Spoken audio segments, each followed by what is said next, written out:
वसिष्ठनप्तारं शक्तेः पौत्रमकल्मषम् पराशरात्मजं वन्दे सुकतातं तपोनिधिम् व्यासाय विष्णुरूपाय व्यासरूपाय विष्णवे नमो वै ब्रह्मनिधये वासिष्ठाय नमो नमः अविकाराय शुद्धाय नित्याय परमात्मने सदैकरूपरूपाय विष्णवे सर्वजिष्णवे यस्य स्मरणमात्रेण जन्म संसारबन्धनात् विमुच्यते नमस्तस्मै विष्णवे प्रभविष्णवे ॐ नमो विष्णवे प्रभविष्णवे श्रीवैशम्पायन उवाच श्रुत्वा धर्मानशेषेण पावनानि च सर्वशः युधिष्ठिरः शान्तनवं पुनरेवाभ्यभाषत युधिष्ठिर उवाच किमेकं दैवतं लोके किं वाप्येकं परायणम् स्तुवन्तः कं कमर्चन्तः प्राप्नुयुर्मानवाः शुभम् को धर्मः सर्वधर्माणां भवतः परमो मतः किं जपन्मुच्यते जन्तुर्जन्म संसारबन्धनात् श्रीभीष्म उवाच जगत्प्रभुं देवदेवमनन्तं पुरुषोत्तमम् स्तुवन्नाम सहस्रेण पुरुषः सततोत्थितः तमेव चार्चयन् नित्यं भक्त्वा पुरुषमव्ययम् ध्यायन् स्तुवन्नमस्यंश्च यजमानस्तमेव च अनादिनिधनं विष्णुं सर्वलोकमहेश्वरम् लोकाध्यक्षं स्तुवन् नित्यं सर्वदुःखादिको भवेत् ब्रह्मण्यं सर्वधर्मज्ञं लोकानां कीर्तिवर्धनम् लोकनाथं महद्भूतं सर्वभूतभवोद्भवम् येष मे सर्वधर्माणां धर्मोऽधिकतमो मतः यद्भक्त्वा पुण्डरीकाक्षं स्तवैरर्चेन्नरः सदा परमं यो महत्तेजः परमं यो महत्तपः परमं यो महद्ब्रह्म परमं यः परायणम् पवित्राणां पवित्रं यो मङ्गलानां च मङ्गलम् दैवतं देवतानां च भूतानां यो व्ययः पिता यतः सर्वाणि भूतानि भवन्त्यादियुगागमे यस्मिंश्च प्रलयं यान्ति पुनरेव युगाक्षये तस्य लोकप्रधानस्य जगन्नाथस्य भूपते विष्णोर्नाम सहस्रं मे शृणु पापभयापहम् यानि नामानि गौणानि विख्यातानि महात्मनः ऋषिभिः परिगीतानि तानि वक्ष्यामि भूतये ऋषिर्नाम्नां सहस्रस्य वेदव्यासो महामुनिः छन्दो अनुष्टुप् तथा देवो भगवान् देवकीसुतः अमृतांशोद्भवो बीजं शक्तिर्देवकीनन्दनः त्रिसामाहृदयं तस्य शान्त्यर्थे विनियुज्यते विष्णुं जिष्णुं महाविष्णुं प्रभविष्णुं महेश्वरम् अनेकरूपदैत्यान्तं नमामि पुरुषोत्तमम् अस्य श्रीविष्णोर्दिव्यसहस्रनामस्तोत्रमहामन्त्रस्य श्रीवेदव्यासो भगवान् ऋषिः अनुष्टुप् छन्दः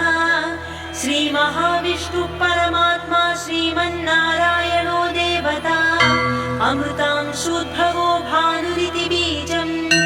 देवकीनन्दनः स्रष्टेति शक्तिः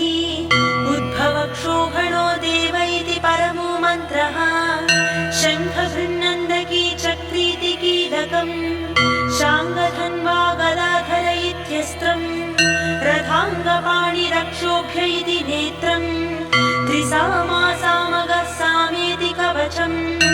आनन्दं परब्रह्मेति योनिः ऋतुः सुदर्शनः काल इति दिग्बन्धः श्रीविश्वरूप इति ध्यानम्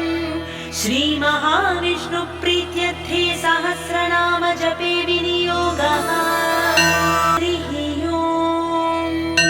विश्वं विष्णुर्वषट्कारो भूतभव्यभवत्प्रभुः भूतकृद्भूतभृद्भावो भूतात्मा भूतभावनः भूतात्मा परमात्मा च मुक्तानां परमागतिः अव्ययः पुरुषः साक्षी क्षेत्रज्ञोऽक्षर एव च योगो योगविदां नेता प्रधानपुरुषेश्वरः नारसिंहवपुः श्रीमान् केशवः पुरुषोत्तमः सर्वः सर्वशिवस्थाणुर्भूताधिर्निधिः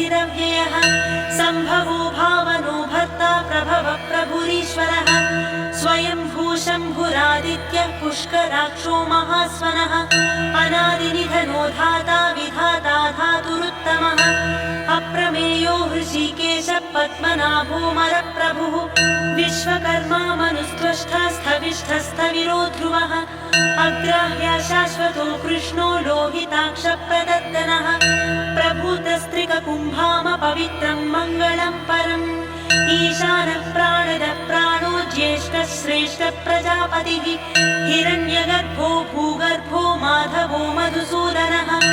ईश्वरो विक्रमी धन्वी मेधावी विक्रमक्रमः अनुत्तमो दुरादर्शः कृतज्ञः कृतिरात्मवान् सुरेशः शरणं शर्म विश्वरेता प्रजाभवः अहः संवत्सरो व्यालः प्रत्ययः सर्वदर्शनः अजः सर्वेश्वरः सिद्धः सिद्धि सर्वादिरच्युतः वृषा कपिरमेयात्मा सर्वयोगविनिश्रुतः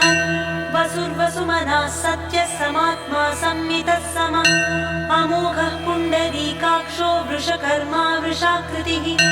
रुद्रो बहुशिरा बभ्रुर्विश्वयोनिः शुचिश्रवाः अमृतः शाश्वतस्थाणुर्वरारोहो महातपाः सर्वगः सर्वविद्भानुर्विश्वक्सेनो जनार्दनः वेदो वेदविदव्यङ्गो वेदाङ्गो वेदवित्कविः लोकाध्यक्षः सुराध्यक्षो धर्माध्यक्षः कृताकृतः चतुरात्मा चतुर्व्यूहश्चतुर्दंष्ट्रश्चतुर्भुजः भ्राजिष्णुर्भोजनं भोक्ता सहिष्णुर्जगदादिजः अनघो विजयो जेता विश्वयोनिः पुनर्वसुः उपेन्द्रो वामनः प्रांशुरमोघः शुचिरुर्जितः अतीन्द्रः सङ्ग्रहः सर्गो धृतात्मा नियमो यमः वेद्यो वैद्यः सदा योगी वीरः माधवो मधुः अतीन्द्रियो महामायो महोत्साहो महाबलः महाबुद्धिर्महावीर्यो महाशक्तिर्महाद्युतिः अनिर्देश्य वपुः श्रीमानमेयात्मा महाधृतः महेश्वासो महीभर्ता श्रीनिवासः सताङ्गतिः अनिरुद्धः सुरानन्दो गोविन्दो गोविदाम्पतिः मरीचिर्दमनोहंसः सुपर्णो भुजगोत्तमः हिरण्यनाभः सुतपा पद्मनाभः प्रजापतिः अमृत्युः सर्वधृक्सिंहः सन्धाता सन्धिमान् स्थिरः अजो दुर्मर्शनः शास्ता विश्रुतात्मा सुरारिः गुरुर्गुरुतमो धाम सत्यः सत्यपराक्रमः निमिषो निमिषस्रग्वी वाचस्पतिरुदारकीः अग्रणी ग्रामणी श्रीमान् न्यायो नेता समीरणः सहस्रमूर्धा विश्वात्मा सहस्राक्षः सहस्रपात् आवर्तनो निवृत्तात्मा समृतः सम्प्रमर्दनः अहः संवर्तको वह्निरनिरोधरणीधरः सुप्रसादः प्रसन्नात्मा विश्वदृक् विश्वभुक् विभुः सत्कर्ता सत्कृतः साधुर्जह्निर्नारायणो नरः असङ्ख्येयो प्रमेयात्मा विशिष्टः शिष्टकृच्छुचिः सिद्धार्थः सिद्धसङ्कल्पः सिद्धिदः सिद्धिसाधनः वृषा हि वृषभो विष्णुर्वृषपर्वा वृषोदरः वर्धनो वर्धमानश्च विविक्तः श्रुतिसागरः सुभुजो दुग्धरो वाग्मी महेन्द्रो वसुदो वसुः नैकरूपो बृहद्रूपः सिपिविष्टप्रकाशनः ओजस्तेजोद्युतिधरः प्रकाशात्मा प्रतापनः बुधस्पष्टाक्षरो मन्त्रश्चन्द्रांशुर्भास्करद्युतिः अमृतांशूद्भवो भानुः शशबिन्दुः सुरेश्वरः औषधं जगतः सेतुः सत्यधर्मपराक्रमः भूतभव्यभवन्नाथः पवनः पावनो नलः कामः कामकृत्कान्तः कामः कामप्रदः प्रभुः युगादिकृत्युगावर्तो नैकमायो महाशनः अदृश्यो व्यक्तरूपस्य सहस्रजिदनन्तजित् इष्टो विशिष्टः शिष्टेष्टः शिखण्डी नहुषो वृषः क्रोधः क्रोधकृत्कर्ता विश्वबाहुर्महीधरः अच्युतः प्रथितः प्राणः प्राणदो वासवानुजः अपां निधिरधिष्ठानम् अप्रमत्तः प्रतिष्ठितः स्कन्दः स्कन्दधरो धुर्यो वरदो वायुवाहनः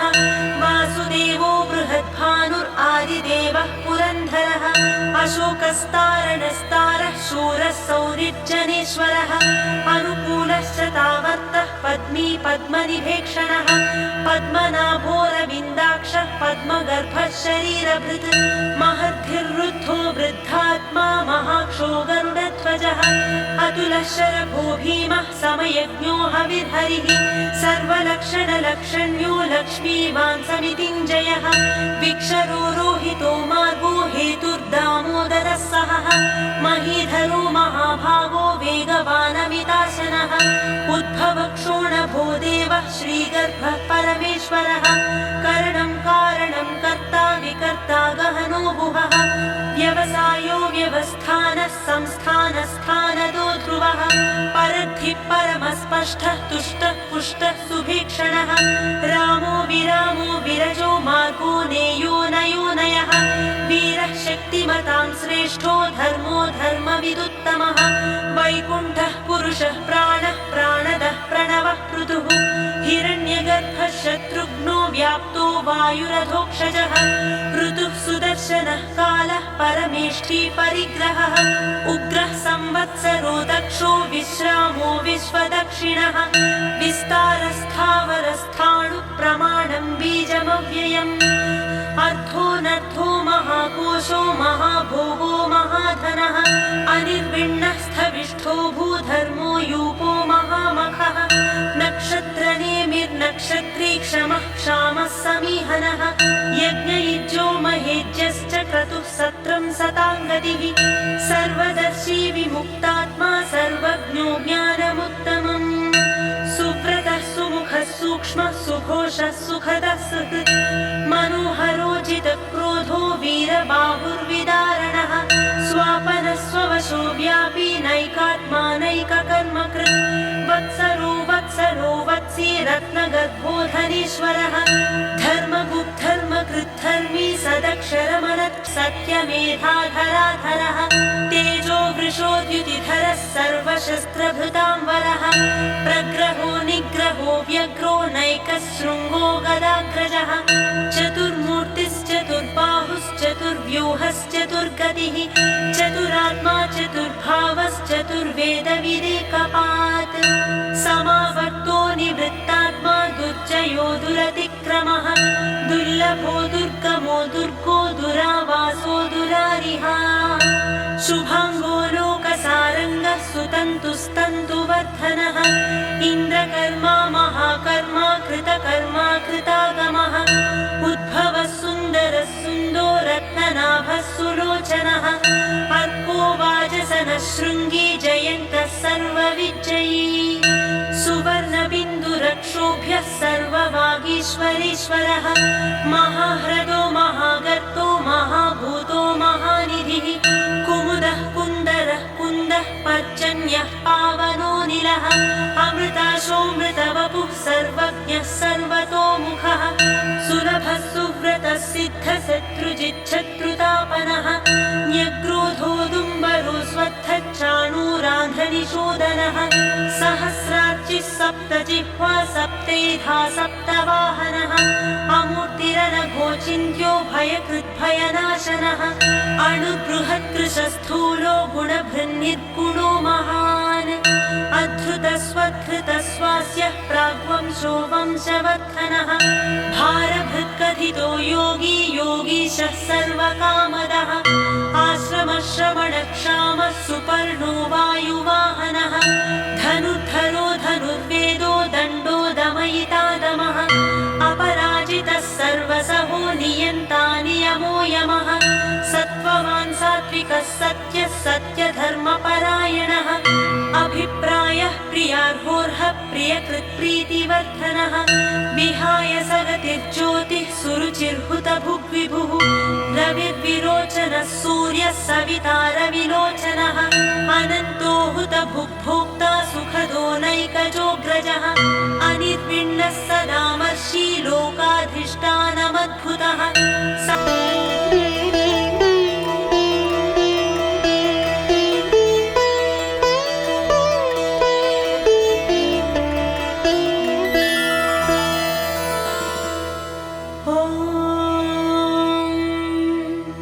शुक्लाम्बरधरं विष्णुं शशिवर्णं चतुर्भुजं प्रसन्नवदनं ध्यायेत् सर्वविघ्नोपशान्तये व्यासं वसिष्ठनप्तारं शक्तेः पौत्रमकल्मषम् पराशरात्मजं वन्दे सुकतातं तपोनिधिं व्यासाय विष्णुरूपाय व्यासरूपाय विष्णवे नमो वै ब्रह्मनिधये वासिष्ठाय नमो नमः अविकाराय शुद्धाय नित्याय परमात्मने सदैकरूपरूपाय विष्णवे सर्वजिष्णवे यस्य स्मरणमात्रेण जन्म संसारबन्धनात् विमुच्यते नमस्तस्मै विष्णवे प्रभविष्णवे ॐ नमो विष्णवे प्रभविष्णवे श्रीवैशम्पायन उवाच श्रुत्वा धर्मानशेषेण पावनानि च सर्वशः युधिष्ठिरः शान्तनवं पुनरेवाभ्यभाषत युधिष्ठिर उवाच किमेकं दैवतं लोके किं वाप्येकं परायणम् स्तुवन्तः कं कमर्चन्तः प्राप्नुयुर्मानवाः शुभम् को धर्मः सर्वधर्माणां भवतः परमो मतः किं जपन्मुच्यते जन्तुर्जन्म संसारबन्धनात् श्रीभीष्म उवाच जगत्प्रभुं देवदेवमनन्तं पुरुषोत्तमम् स्तुवन्नाम सहस्रेण पुरुषः सततोत्थितः तमेव चार्चयन् नित्यं भक्त्वा पुरुषमव्ययम् ध्यायन् स्तुवन्नमस्यंश्च यजमानस्तमेव च अनादिनिधनं विष्णुं सर्वलोकमहेश्वरम् लोकाध्यक्षं स्तुवन् नित्यं सर्वदुःखादिको भवेत् ब्रह्मण्यं सर्वधर्मज्ञं लोकानां कीर्तिवर्धनम् लोकनाथं महद्भूतं सर्वभूतभवोद्भवम् येष मे सर्वधर्माणां धर्मोऽधिकतमो मतः यद्भक्त्वा पुण्डरीकाक्षं स्तवैरर्चेन्नरः सदा परमं यो महत्तेजः परमं यो महत्तपः परमं यो महद्ब्रह्म परमं यः परायणम् पवित्राणां पवित्रं यो मङ्गलानां च मङ्गलम् दैवतं देवतानां च भूतानां यो व्ययः पिता यतः सर्वाणि भूतानि भवन्त्यादियुगागमे यस्मिंश्च प्रलयं यान्ति पुनरेव युगाक्षये तस्य लोकप्रधानस्य जगन्नाथस्य भूपते विष्णोर्नाम सहस्रं मे शृणु पापभयापहम् यानि नामानि गौणानि विख्यातानि महात्मनः ऋषिभिः परिगीतानि तानि वक्ष्यामि भूतये ऋषिर्नाम्नां सहस्रस्य वेदव्यासो महामुनिः छन्दो अनुष्टुप् तथा देवो भगवान् देवकीसुतः अमृतांशोद्भवो बीजं शक्तिर्देवकीनन्दनः त्रिसामाहृदयं तस्य शान्त्यर्थे विनियुज्यते विष्णुं जिष्णुं महाविष्णुं प्रभविष्णुं महेश्वरम् अनेकरूपदैत्यान्तं नमामि पुरुषोत्तमम् अस्य श्रीविष्णोर्दिव्यसहस्रनामस्तोत्रमहामन्त्रस्य रूपेन्द्रो वामनः प्रांशुरमोघः शुचिरूर्जितः अतीन्द्रः सङ्ग्रहः सर्गो धृतात्मा नियमो यमः वेद्यो वैद्यः सदा योगी वीरः माधवो मधुः अतीन्द्रियो महामायो महोत्साहो महाबलः महाबुद्धिर्महावीर्यो महाशक्तिर्महाद्युतिः अनिर्देश्य वपुः श्रीमानमेयात्मा महाधृतः महेश्वासो महीभर्ता श्रीनिवासः सताङ्गतिः अनिरुद्धः सुरानन्दो गोविन्दो गोविदाम्पतिः मरीचिर्दमनोहंसः सुपर्णो भुजगोत्तमः हिरण्यनाभः सुतपा पद्मनाभः प्रजापतिः अमृत्युः सर्वधृक्सिंहः सन्धाता सन्धिमान् स्थिरः अजो दुर्मर्शनः शास्ता विश्रुतात्मा सुरारिः गुरुर्गुरुतमो धाम सत्यः सत्यपराक्रमः निमिषो निमिषस्रग्वी वाचस्पतिरुदारथीः अग्रणी ग्रामणी श्रीमान् न्यायो नेता समीरणः सहस्रमूर्धा विश्वात्मा सहस्राक्षः सहस्रपात् आवर्तनो निवृत्तात्मा समृतः सम्प्रमर्दनः अहः संवर्तको वह्नि अनिलोधरणीधरः सुप्रसादः प्रसन्नात्मा विश्वदृक् विश्वभुक् विभुः सत्कर्ता सत्कृतः साधुर्जः निर्नारायणो नरः असंख्येयो प्रमेयात्मा विशिष्टः शिष्टकृच्छुचिः सिद्धार्थः सिद्धसङ्कल्पः सिद्धिदः सिद्धिसाधनः वृषा हि वृषभो विष्णुर्वृषपर्वा वृषोदरः वर्धनो वर्धमानश्च विविक्तः श्रुतिसागरः सुभुजो दुग्धरो वाग्मी महेन्द्रो वसुदो वसुः नैकरूपो बृहद्रूपः सिपिविष्टप्रकाशनः ओजस्तेजोद्युतिधरः प्रकाशात्मा प्रतापनः बुधस्पष्टाक्षरो मन्त्रश्चन्द्रांशुर्भास्करद्युतिः अमृतांशूद्भवो भानुः शशबिन्दुः सुरेश्वरः औषधं जगतः सेतुः सत्यधर्मपराक्रमः भूतभव्यभवन्नाथः पवनः पावनो नलः कामः कामकृत्कान्तः कामः कामप्रदः प्रभुः युगादिकृद्युगावर्तो नैकमायो महाशनः अदृश्यो व्यक्तरूपस्य सहस्रजिदनन्तजित् इष्टो विशिष्टः शिष्टेष्टः शिखण्डी नहुषो वृषः क्रोधः क्रोधकृत्कर्ता विश्वबाहुर्महीधरः अच्युतः प्रथितः प्राणः प्राणदो वासवानुजः अपां निधिरधिष्ठानम् अप्रमत्तः प्रतिष्ठितः स्कन्दः स्कन्दधरो धुर्यो वरदो वायुवाहनः वासुदेवो बृहद्भानुरादिदेवः पुरन्धरः अशोकस्तारणस्तारः शूरः सौरिज्जनेश्वरः अनुकूलश्च तावत्तः पद्मी पद्मनिभेक्षणः पद्मनाभोरविन्दाक्षः पद्मगर्भः शरीरभृत् महद्भिर्वृद्धो वृद्धात्मा महाक्षो गरुडध्वजः अतुलः शरभो भीमः समयज्ञो हविर्हरिः सर्वलक्षणलक्षण्यो लक्ष्मीवान् समितिञ्जयः विक्षरो रोहितो मार्गो हेतुर्दामोदरः सहः महीधरो महाभागो वेगवानमिताशनः उद्भवक्षोणभो देवः श्रीगर्भः परमेश्वरः करणं कारणं कर्ता विकर्ता गहनो गुहः व्यवसायो व्यवस्थानः संस्थानस्थानदो ध्रुवः परद्धिः परमस्पष्टः तुष्टः पुष्टः सुभीक्षणः रामो विरामो विरजो मार्गो नेयो नयो नयः वीरः शक्तिमतां श्रेष्ठो धर्मो धर्मविदुत्तमः वैकुण्ठः पुरुषः प्राणः प्राणदः प्रणवः पृथुः हिरण्यगर्भः शत्रुघ्नो व्याप्तो वायुरधोक्षजः ऋतुः सुदर्शनः कालः परमेष्ठी परिग्रहः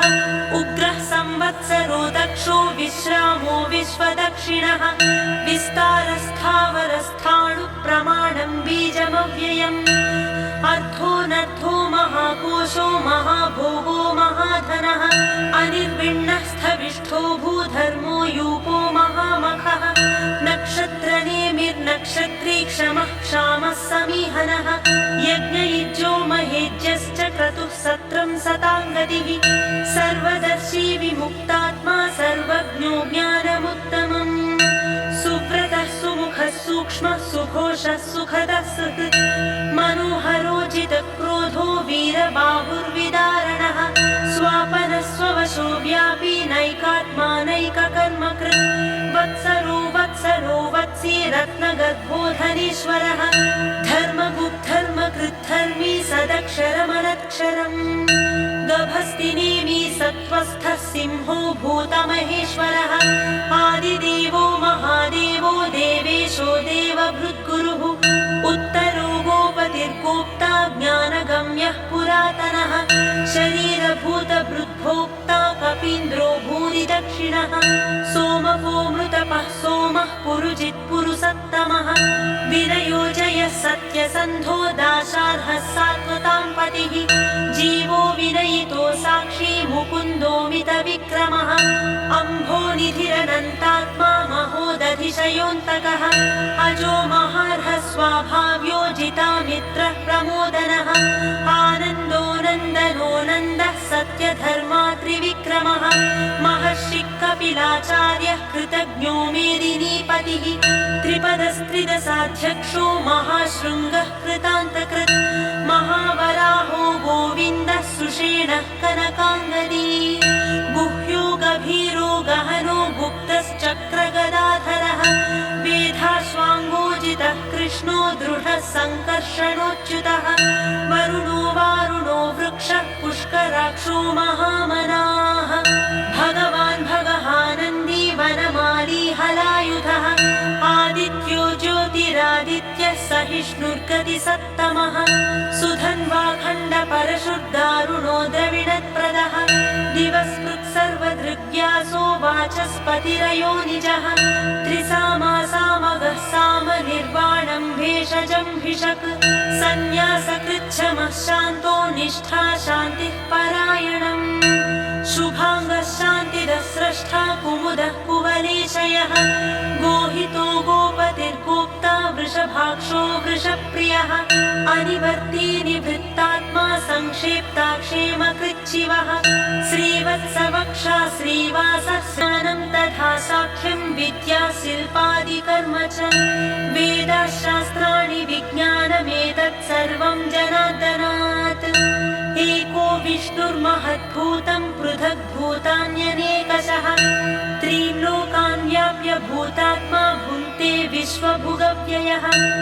इमं स्तवं भगवतो विष्णोर्व्यासेन कीर्तितम्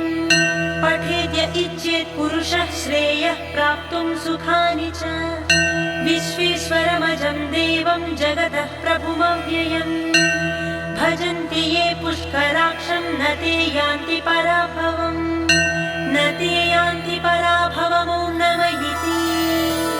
अर्जुन उवाच पद्मपत्रविशालाक्ष पद्मनाभसुरोत्तमा भक्तानामनुरक्तानां त्राता भव जनार्दन श्रीभगवानुवाच यो मां नाम सहस्रेण स्तोतुमिच्छति पाण्डव सोऽहमेकेन श्लोकेन स्तुत एव न संशयः स्तुत एव न संशय ॐ नमः इति व्यास उवाच वासनाद्वासुदेवस्य वासितं भुवनत्रयम् सर्वभूतनिवासोऽसि वासुदेव नमोऽस्तु ते वासुदेव नमोऽस्तु तं ॐ नमः इति पार्वत्युवाच केनोपायेन लघुना विष्णोर्नाम सहस्रकम् पठ्यते पण्डितैर्नित्यं श्रोतुमिच्छाम्यहं प्रभो ईश्वर उवाच श्रीराम राम रामेति रमे रामे मनोरमे सहस्रनाम तत्तुल्यं रामनाम वरानने श्रीराम राम रामेति रमे रामे मनोरमे सहस्रनाम तत्तुल्यं रामनाम वरानने राम राम वरानन ॐ नमः इति ब्रह्मोवाच नमोऽस्त्वनन्ताय सहस्रमूर्तये सहस्रपादाक्षि शिरोरुबाहवे सहस्रनाम्ने पुरुषाय शाश्वते सहस्रकोटियुगधारिणे नमः सहस्रकोटियुगधारिणे नमो नमः इति सञ्जय उवाच यत्र योगेश्वर कृष्णो यत्र पार्थो धनुर्धरः तत्र श्रीर्विजयो भूतिर्ध्रुवा नीतिर्मतिर्मम श्रीभगवानुवाच अनन्याश्चिन्तयन्तो मां ये जना पर्युपासते तेषां नित्याभियुक्तानां योगक्षेमं वहाम्यहम् परित्राणाय साधूनां विनाशाय च दुष्कृतां धर्म संस्थापनार्थाय सम्भवामि युगे युगे आर्ता विषण्णा शिथिलाश्च भीताः घोरेषु च व्याधिषु वर्तमानाः संकीर्त्य नारायण शब्दमात्रं विमुक्तदुःखा सुखिनो भवन्तु कायेन वाचा मनसेन्द्रियैर्वा बुद्ध्यात्मना वा प्रकृते स्वभावात् करोमि यद्यत् सकलं परस्मै नारायणायेति समर्पयामि।